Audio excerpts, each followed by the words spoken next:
Assalamualaikum Sobat Sehat. Kali ini kita akan membahas tentang stadium wasir serta bagaimana menangani tiap-tiap stadium dari wasir atau ambeien tersebut. Ya, jadi wasir dibagi menjadi beberapa stadium ya. Yang kita kenal dalam dunia kedokteran itu ada stadium 1, stadium 2, stadium 3, stadium 4. Dan ini berlaku secara internasional. Tidak hanya di Indonesia. Kalau kita ke luar negeri juga mereka menggunakan istilah stadium 1, stadium 2, stadium 3, stadium 4.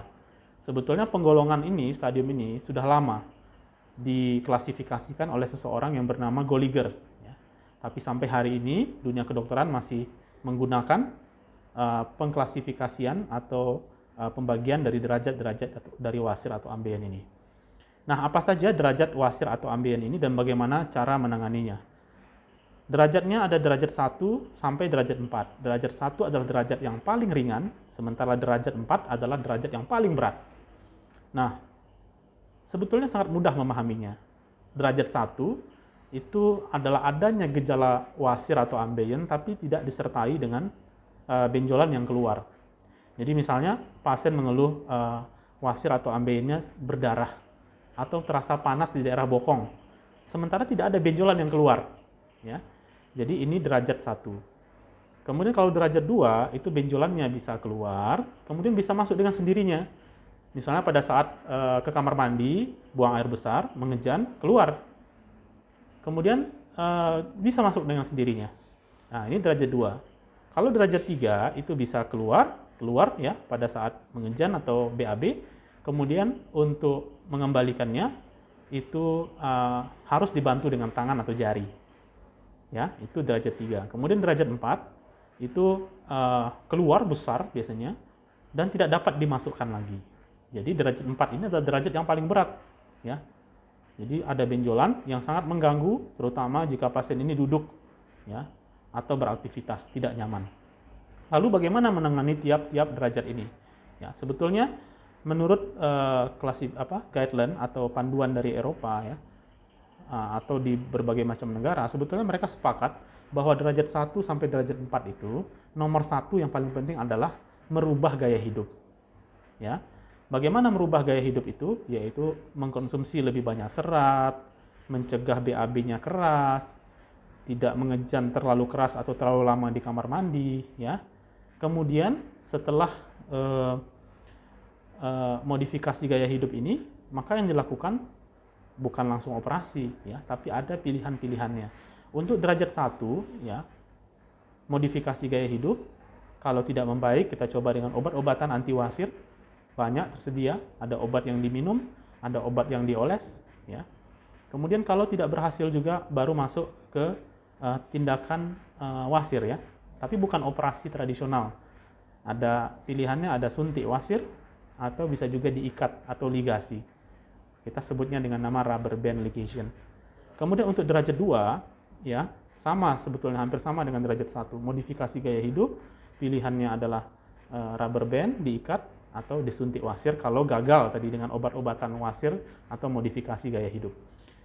Nah, kalau derajat 3 bagaimana? Derajat 3 itu ada beberapa pilihan yang berbeda-beda tergantung dokternya atau tergantung pilihan pasien. Jadi, pertama tetap modifikasi gaya hidup, kemudian dengan obat-obatan, kemudian disarankan untuk rubber band atau diikat, atau bisa juga pilihannya operasi. Nah, operasi ini pilihannya macam-macam, nanti kita jelaskan. Ya, jadi pasien boleh memilih pilihan operasi A, B, C, D, atau E, ya, macam-macam. Ya. Dengan semuanya itu punya kelebihan dan kekurangan masing-masing.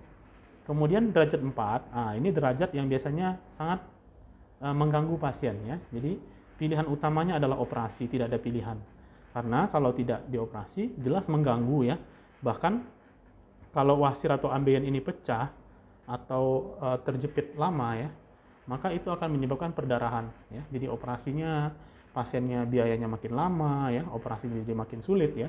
Jadi jangan sampai kita atau pasien ini datang dalam kondisi stadium 4 atau derajat 4.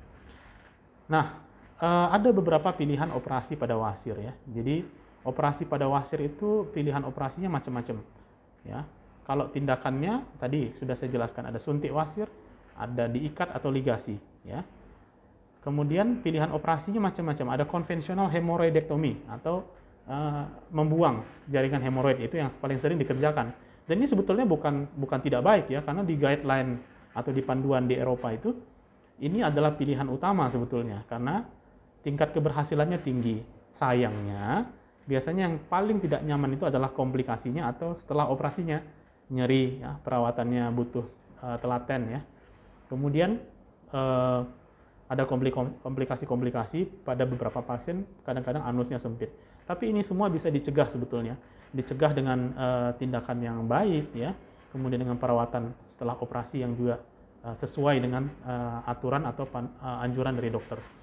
Kemudian pilihan yang berikutnya ada dijahit saja ya, namanya suture fixation mucopeksi. Nah ini biasanya saya lebih nyaman menggunakan cara ini karena tidak ada jaringan wasir yang dibuang ya. Pasien juga tidak merasa nyeri ya karena tidak ada jaringan wasir yang dibuang ya. Cuma butuh waktu dan sabar. Butuh waktunya apa? Karena benjolan itu tidak langsung kempes, dia bertahap biasanya. Nah bagaimana kalau misalnya kambuh lagi? Ya diikat lagi ya. Nah ini biasanya pilihan bagi orang-orang yang tidak tahan terhadap sakit ya. Kemudian ada beberapa pilihan lain seperti stapler ya. Stapler itu sebetulnya pengembangan aja. Jadi menggunakan alat dibuang jaringan hemoroidnya dan diikat ya. Kemudian ada juga halrar ya, karena halrar ini berarti diikat juga pembuluh darah arterinya, pembuluh darahnya, kemudian dinaikkan sehingga masuk lagi ke atas ambeien tersebut tidak keluar. Nah, pilihan-pilihan terapi ini itu tergantung dari kesepakatan antara dokter dengan pasien ya, tergantung juga dengan kondisi di tempat pelayanan di rumah sakit itu apakah tersedia atau tidak modalitas atau pilihan-pilihan tadi.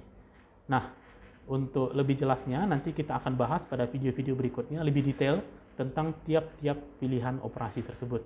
Terima kasih atas waktunya ya. Jangan lupa untuk mendukung support channel ini, like dan subscribe. Terima kasih. Assalamualaikum.